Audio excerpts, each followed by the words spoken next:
국민 여러분 안녕하십니까. 중대본 1차장 보건복지부 장관 권덕철입니다. 오늘 중대본에서는 수도권 의료 대응 강화 대책에 대해서 논의했습니다. 새로운 일상으로의 회복에 들어선 지 3주차인 지금 중증 환자가 증가하며 의료 여력이 감소하는 상황이 발생하고 있습니다.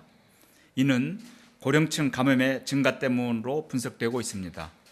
특히 상반기에 예방접종을 시작한 요양병원과 요양시설 등의 집단 감염도 늘어나는 추세입니다.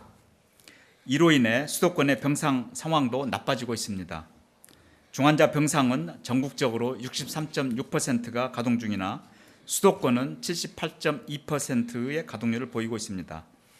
감염병 전담병원은 전국적으로 62.9%, 수도권은 76.2%의 가동률을 보이고 있습니다. 정부는 일상회복 전환에 대비하여 의료 대응 역량을 강화하는 조치를 2주 전부터 실시하고 있습니다. 11월 초에 수도권 병원을 대상으로 중증병상 454개와 중등증병상 692개를 확충하기 위한 행정명령을 실시하였습니다. 재택치료도 계속 확대하고 있습니다. 수도권의 경우 지난주 확진자의 약 29%가 재택치료로 배정되었습니다. 이는 9월 마지막 주의 15%와 비교해 2배 수준으로 증가한 수치입니다. 고령층과 취약시설의 추가 접종도 더 신속하게 실시하고 있습니다.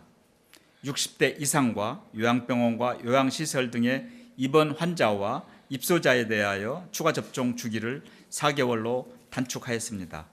특히 요양병원과 요양시설 등에 대한 방역조치도 강화하여 수도권 지역의 종사자에 대해서는 PCR 의무 검사를 주 2회로 확대하였습니다.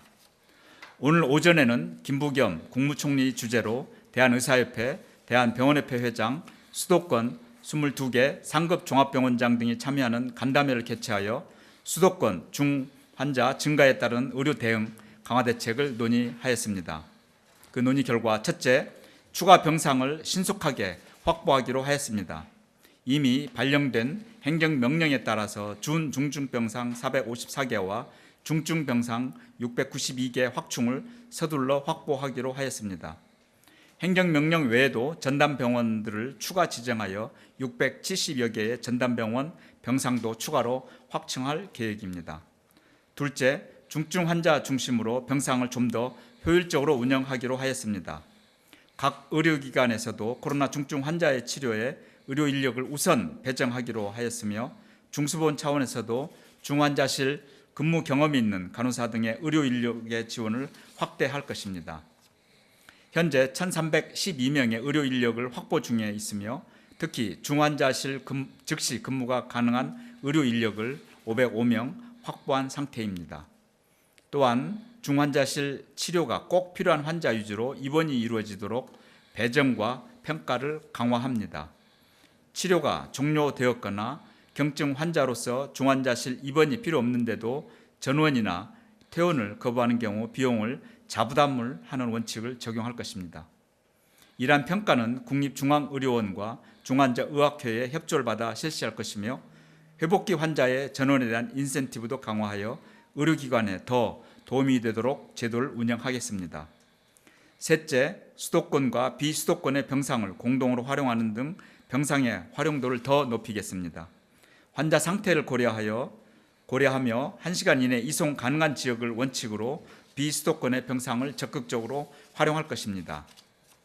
또한 현장에 맞는 의료기관의 자율적 판단하에 병실당 입원 가능한 환자 수도 탄력적으로 조정할 수 있도록 허용하고 비용 지원도 확대하겠습니다. 네 번째, 요양병원, 요양시설, 정신병원과 같은 고령층 취약시설의 추가 접종과 방역관리를 한층 더 강화하겠습니다. 입원 환자와 입소자를 대상으로 추가 접종을 집중적으로 실시하여 11월 26일까지 접종을 완료하겠습니다. 접종 완료자에 한해서 허용되던 대면 면회를 11월 18일부터 잠정적으로 금지하겠습니다.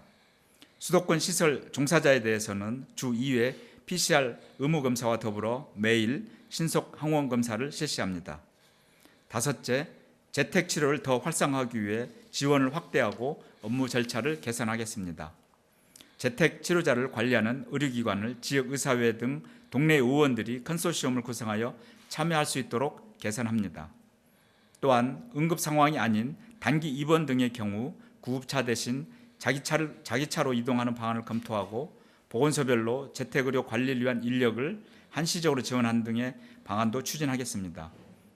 이를 통해서 보건소와 구급대 등의 업무 부담이 좀 더 줄어들 수 있을 것으로 생각됩니다. 또한 지자체별로 지역 의료 역량 등을 고려하며 만 70세 이상 예방접종 완료자에 대해서도 돌봄이 가능한 보호자가 함께 있으면 재택치료를 선택할 수 있도록 개선하겠습니다. 마지막으로 보다 많은 환자 치료를 위하여 이동형과 모듈형 병원 같은 특수한 시설들도 준비하겠습니다. 보다 상세한 내용은 보도자료를 참고하시기 바랍니다. 오늘 상급종합병원 간담회에서 참석한 병원장들께서 중증 환자 치료를 위해 적극적으로 협조해 이 위기를 극복하겠다는 의지를 보여주셨습니다. 또한 의료 인력에 대한 보상을 강화할 필요성이 있고 장비와 시설과 같은 인프라 지원 등을 포함한 여러 의견과 건의가 있었습니다.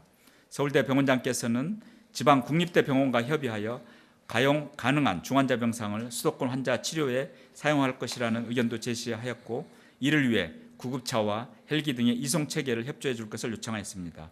이에 대해 소방청에서 협의하여 이송 체계를 마련해 나갈 것입니다.